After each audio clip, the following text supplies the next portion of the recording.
At a recent Thanksgiving gathering, my sister stumbled across something I had never planned to reveal: my net worth of over $12 million. That discovery flipped my family upside down, and suddenly they were demanding that I share the money with her, insisting she deserved it more than I did. Before diving into the full story, let me give you some context. My name is Sarah. I'm 38 years old, and for years I've kept a lot bottled up inside me. I'm sharing this now anonymously, with a few details altered for privacy. You know those family setups where one child is treated like royalty while the other is barely acknowledged? That has been my reality since childhood. Things were fairly ordinary until I turned 8. I was the only child back then. My parents weren't overly affectionate, but they were present in their own way. My mom occasionally helped with schoolwork, and my dad sometimes took me fishing at the lake. We weren't perfect, but we were stable. Then everything shifted one night. My Aunt Kelly arrived at our house around 2 a.m., urgently telling me to pack a small bag because my mom had been rushed to the hospital. My little sister, Rachel, was arriving far earlier than expected, 2 months premature. The following weeks blurred together with endless hospital visits and whispered conversations. Rachel was tiny, hooked up to tubes and machines, and I wasn't even allowed to get close. That was the first time I felt the invisible wall rising between me and the rest of my family. When Rachel finally came home, our house turned into a near-sterile bubble. My mom became obsessed with cleanliness, industrial disinfectants everywhere, sanitizer bottles in every room, and the overpowering smell of bleach. To this day, that scent makes my stomach turn. But here's the part that really shaped my childhood. Every time I showed even the smallest sign of illness, a sneeze, a mild cough, I was immediately shipped off to stay with either Grandma Marie or Aunt Kelly. At first, I didn't mind. Grandma baked cookies, and Aunt Kelly had shelves of Nancy Drew books I loved. But kids aren't stupid. After a while, I realized the truth. I wasn't being sent away for fun. I was being treated as a potential threat to Rachel's fragile health. No matter what I did, my parents' attention never returned to me. I got straight A's, but Mom's eyes stayed fixed on Rachel's medical appointments. I won the science fair with a renewable energy project, and Dad's only comment was whether he could store the display board in the garage because Rachel was allergic to cardboard dust, if that's even a real thing. One memory still stings. I was 12 and had been practicing for months to perform at the school talent show. On the night of the event, Rachel ran a slight fever, barely above normal, and my entire family skipped my performance. 2 weeks later, they all dressed up and proudly attended Rachel's beginner flute recital, where she squeaked her way through hot cross buns. By that point, Rachel had figured out how to manipulate the system. Even after outgrowing her early health issues, she milked the special treatment. A headache meant skipping school. Feeling tired? Someone else would finish her chores. Nervous about a test? Mom would call the school and have the deadline extended. Meanwhile, I spent more and more time alone in my room, diving into books about history, art, and antiques. Ironically, it became a blessing because Rachel claimed she was allergic to my lavender air freshener. That meant my room was the one place in the house she wouldn't invade. The only time I felt genuinely seen was during my visits with Grandma. She cared about my day, asked about my interests, and introduced me to her collection of vintage jewelry. She let me sort and catalog her pieces, something I didn't realize and would later play a life-changing role in my career. But back then, I was just a kid desperate for recognition. Instead, the message I absorbed was Rachel mattered more. I was a healthy, independent one who didn't need attention. And so, I faded further into background. High school is something people either love or hate. For me, it wasn't about fun or drama. It was my escape plan. While Rachel was busy building her reputation in middle school plays and later cheerleading, I was laying the foundation to get out of that house for good. Remember how I used to organize Grandma's jewelry collection for fun? That habit gave me an incredible sense of discipline. By the time I hit high school, I applied the same precision to my academics. My desk was spotless, my notes were color-coded, and my study schedule could have been printed in an organization magazine. Rachel mocked me constantly, calling me Rain Man for how structured I was. But the upside of being invisible was that no one monitored me too closely. I could pursue whatever I wanted without their interference. So I joined everything: debate team, National Honor Society, the school newspaper. I even worked part-time at Carson's Diner, where the owner, Carol, became more of a family figure than my actual parents. She remembered my birthday when they forgot. Debate team was where I truly found my voice. It was thrilling to dismantle someone else's argument calmly and with logic. Those skills would later serve me in ways I couldn't have imagined. I won state competitions twice. My parents didn't come to either, of course. They were too busy attending Rachel's big soccer matches, where she didn't even get off the bench. Then came my junior year, the turning point. I took the SATs and scored a perfect 1600. Less than 1% of students achieve that. I remember staring at the results screen in disbelief for nearly 20 minutes, convinced it had to be an error. Excited, I rushed home to share the news. My mom was in the kitchen, helping Rachel with English homework. I burst out, "Mom, I got a perfect SAT score." Her response? "That's nice, honey, but please keep your voice down. Rachel needs to concentrate. She has a big test tomorrow." Rachel chimed in, rolling her eyes. "Not all of us are geniuses, Miss Perfect." Mom followed it up with, "Sweetie, don't worry. You just learn differently." That moment told me everything I needed to know. My perfect score was brushed aside like it didn't matter. Meanwhile, Rachel C+ in English proudly earned a spot on the refrigerator, though we're so proud. Magnet. I didn't let it crush me. Instead, I turned inward and focused harder. When it came time for college applications, I handled everything myself: essays, recommendations, financial aid forms. My parents didn't lift a finger. My guidance counselor, Mr. Chun, was the one who guided me. One by one, acceptance letters rolled in. Harvard, Yale, Princeton, Michigan, all with scholarships. I kept them hidden in a locked box under my bed, knowing that if Rachel found out, she'd spin it into how my success was unfair to her. When the University of Michigan offered me a full ride, tuition, room, board, even a book allowance, I knew I finally had my ticket out. That night, I sat in my favorite spot at the library, staring out at the park, and cried. Not out of sadness, but relief. When I told my parents, their reaction was lukewarm at best. "Michigan? That's so far away." My mom complained. "What if Rachel needs you?" My dad added that they couldn't help with expenses. Rachel's cheerleading competitions were too costly. Rachel, predictably, was thrilled, not for me, but because she immediately claimed dibs on my bedroom for her TikTok videos. The summer before I left, I worked nonstop at Carson's Diner, pulling double shifts to save every dollar I could. Carol, the owner, would slip me extra tips and pack leftovers for me to take home. She also gave me one piece of advice that stuck forever. Baby, in life, the ones making the loudest noise usually have the least to say. Move-in day finally arrived. My parents didn't come. They had another cheer competition to attend. Aunt Kelly drove me instead. She helped me set up my dorm and handed me an envelope with $500 inside. "Grandma wanted you to have this," she said. Later, I found out Grandma had saved that money from her tiny Social Security checks just to help me start this new chapter. That night, lying in my dorm bed, I promised myself something. I would build a life so fulfilling, so extraordinary, that being ignored by my family would no longer matter. College life passed in a blur of sleepless nights, instant noodles, and the sweet taste of independence. I graduated with honors.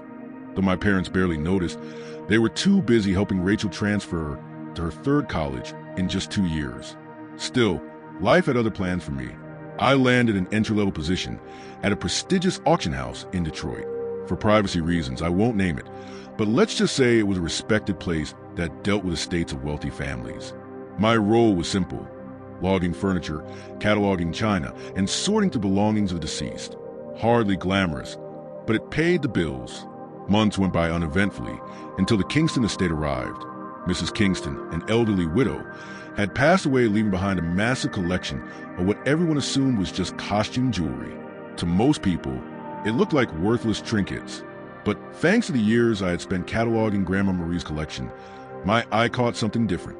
One brooch in particular stood out. It wasn't flashy, but the weight felt wrong for a fake.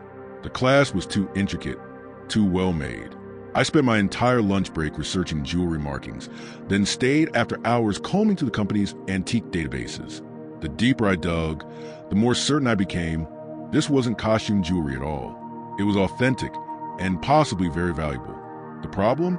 I was new. Nobody would take me seriously if I claimed we had a hidden treasure on our hands. So I did what I knew best. I prepared. I spent weeks building a full presentation, comparisons, historical documents, even spending some of my own meager savings on a short online gemology course to back up my case. Finally, I approached my boss, Mr. Harrison. At first, He brushed me off. "We already cataloged those pieces as costume jewelry," he muttered without looking up from his phone. But when I laid out the evidence, maker's marks, historical photos, and documentation, he finally paid attention. That brooch later sold at auction for $47,000. It turned out to be part of a rare 1920s collection. From that day, everything changed. Harrison began trusting me with more pieces. I threw myself into the world of vintage jewelry, devouring every course, every book, every scrap of knowledge I could find. My apartment walls were plastered with hallmarks, authentication guides, and old catalog printouts. What once was a lonely hobby had become my career. Over time, my discoveries brought in more revenue for the auction house, and my commission checks began to grow. For the first time in my life, I wasn't just surviving, I was saving. But even as I quietly built this new future, my family remained uninterested. At Sunday dinners, my mom would still introduce me as the one who works with old jewelry or something. Rachel would laugh and show off her latest mall purchase, while I quietly kept my real achievements to myself. Then came the Rothschild collection. This was 2 years into my career, and it was a big deal in the industry. As we cataloged the estate, I noticed what looked like an ordinary piece of Art Nouveau jewelry that others dismissed. Something about it nagged at me, so I dug deeper. For 3 straight days, I barely slept, poring over references until I confirmed the truth. It was a piece believed to have been lost during World War II. When it sold at auction for $238,000, Harrison called me into his office. I expected promotion. Instead, he said something I didn't see coming. "Sarah, you're wasting your talent here. You should be running your own authentication business." At first, I laughed it off. Start a business? With what money? But the idea kept tugging at me. Slowly, I began taking small freelance projects on the side. Word spread. Collectors reached out privately. Lawyers contacted me about estate pieces. The more I worked, the more I realized I could actually do this. So I took the plunge. I emptied my savings, took out a loan against my car, and rented the cheapest office I could find. It was a tiny room above a Chinese restaurant that always smelled like Kung Pao chicken. The Wi-Fi only worked in one corner by the window, and my furniture consisted of a card table from Goodwill and a chair I found on the curb. But it was mine. The first few months were brutal. I woke up in cold sweats at 4 a.m., calculating how long until my money ran out. My debt felt like a noose around my neck. But reputation is everything in this business, and slowly, things began to shift. 6 months in, a dealer brought me a massive Victorian jewelry collection to verify. I worked nonstop for 2 weeks, documenting every detail.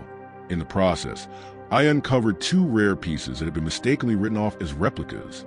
The owner was thrilled, so much so that she paid my fee and gave me a 10% commission on the sales. My cut? $86,000, more than I had earned in the past 2 years combined. That was the breakthrough. My phone began ringing constantly. Collectors, dealers, even my old auction house started sending work my way. Harrison, I suspect, quietly helped spread the word. Within 2 years, I hired my first employee, Jenny, a fresh gemology graduate who reminded me a lot of myself. She was quiet, often overlooked, but brilliant. Today, she's still with me, my head of authentication. From there, the business grew faster than I ever imagined.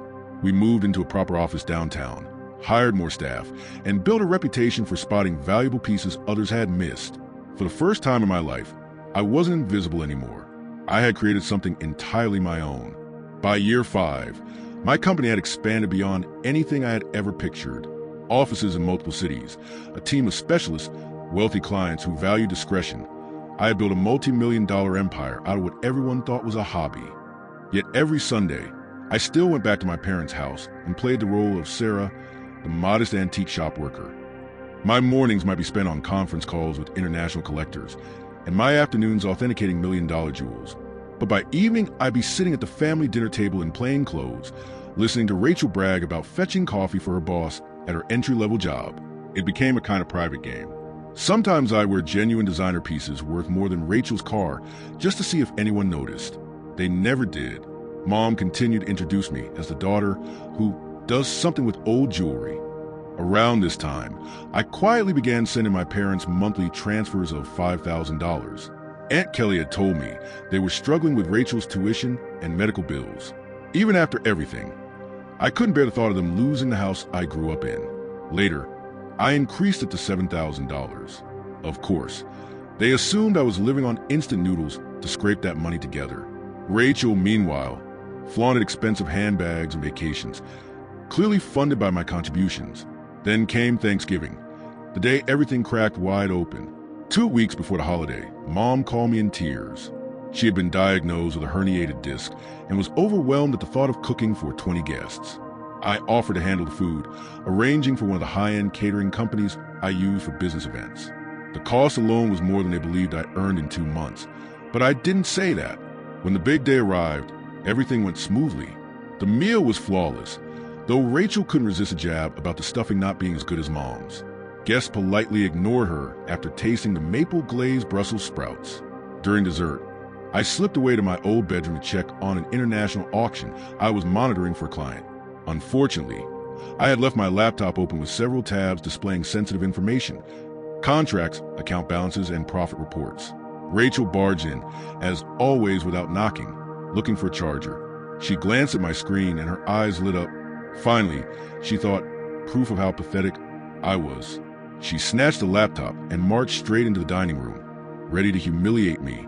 "Let's all see what important work Sarah's doing on Thanksgiving," she smirked, turning the laptop toward the crowd. Silence fell instantly. The screen displayed my business dashboard. Current account balance, $12.4 million. Pending contract, nearly $500,000. Recent transaction, $1.2 million.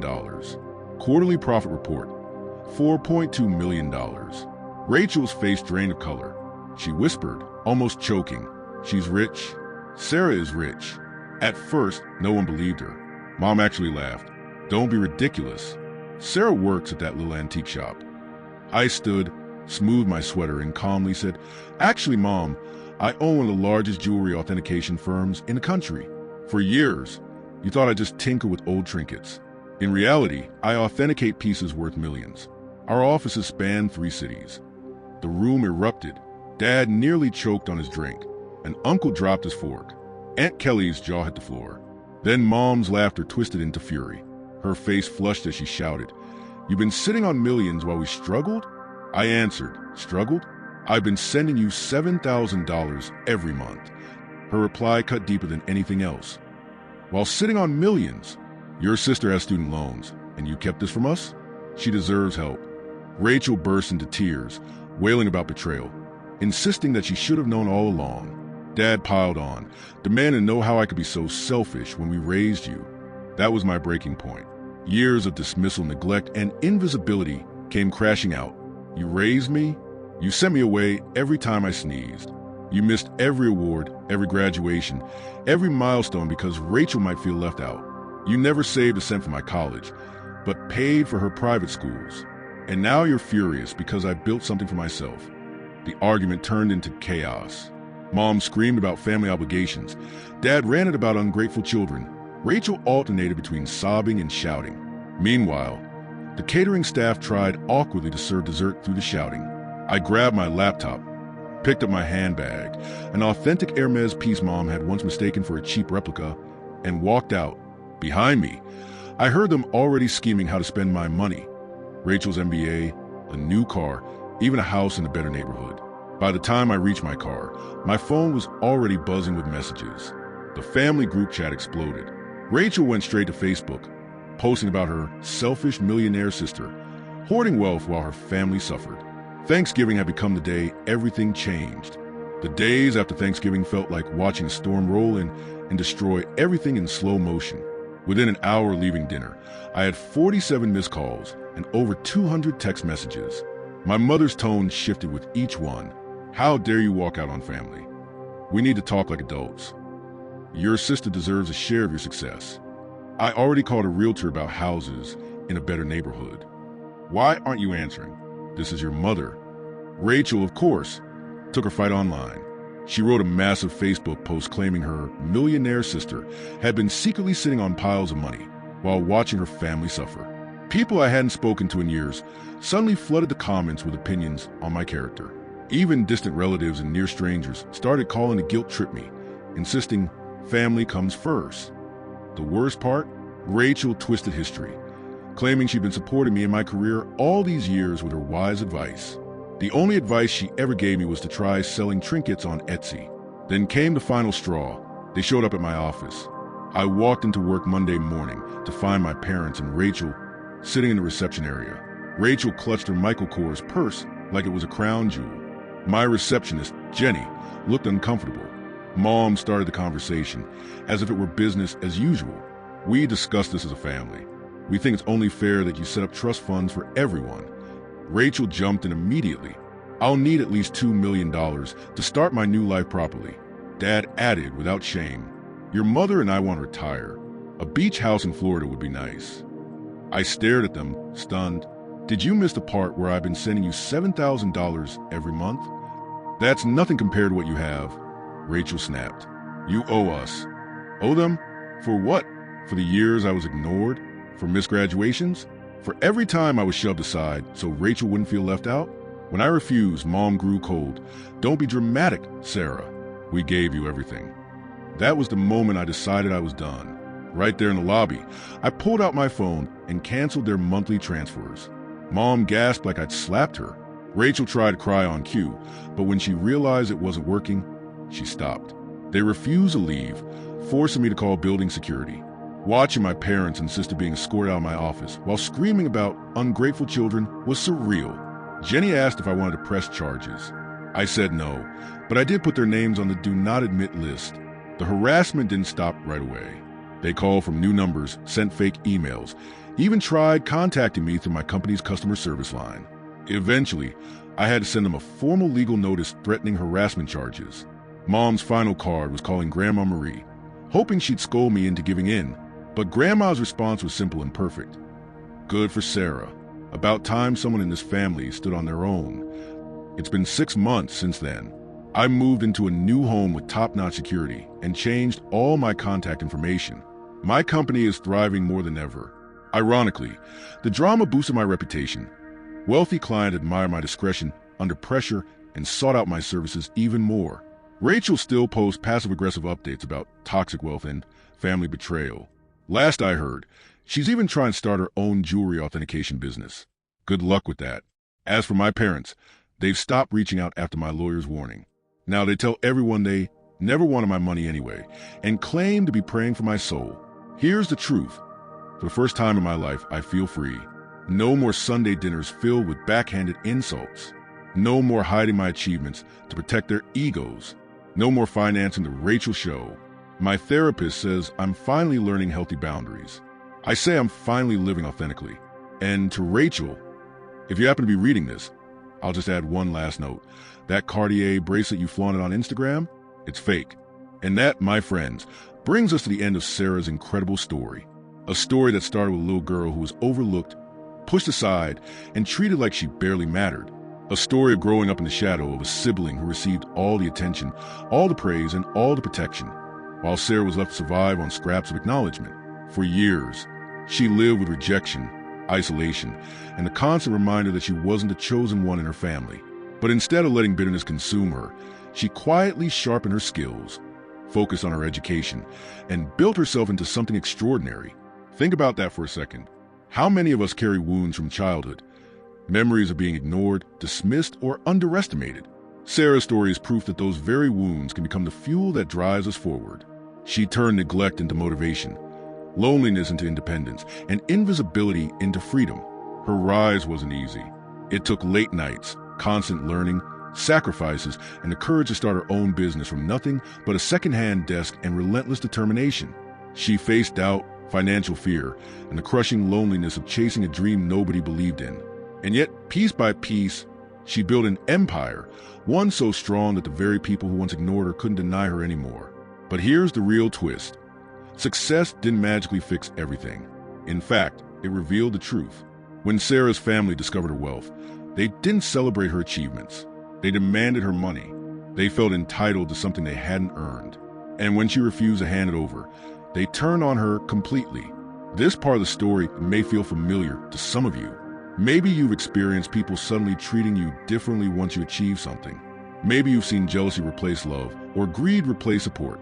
Sarah's experience reminds us of a powerful truth. Success will test the people around you just as much as it tests you. And here's the takeaway. Boundaries are not selfish.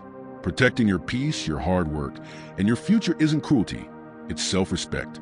Sarah's decision to cut ties with her toxic family wasn't easy, but it was necessary.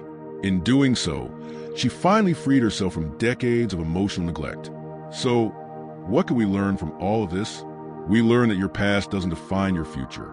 We learn that the people who fail to see your value don't get to decide your worth. And we learn that sometimes the family we're born into isn't a family that truly supports us. Now, I want you to reflect for a moment. Have you ever felt underestimated? Have you ever had someone dismiss your efforts, only to later demand a share of your success? If so, you know exactly why Sarah's story resonates so deeply. If this story struck a chord with you, I'd love to hear your thoughts. Share your experiences in the comments. Your journey might inspire someone else who feels invisible right now. And if you enjoyed this video, don't forget to hit the like button. It really helps the channel grow. Subscribe if you haven't already, because I'll be bringing you more stories just like this. Real, raw, and eye-opening tales that remind us of the strength we all carry within. Before we go, let me leave you with this. True success isn't measured by the size of your bank account, but by the freedom to live life on your own terms. Sarah didn't just build a business. She built a life where she no longer had to beg for love or recognition, and that perhaps is the greatest victory of all. Thank you so much for watching till the end. Stay strong, stay focused, and remember, you are worth more than anyone else's approval. Until next time, take care and keep writing your own story.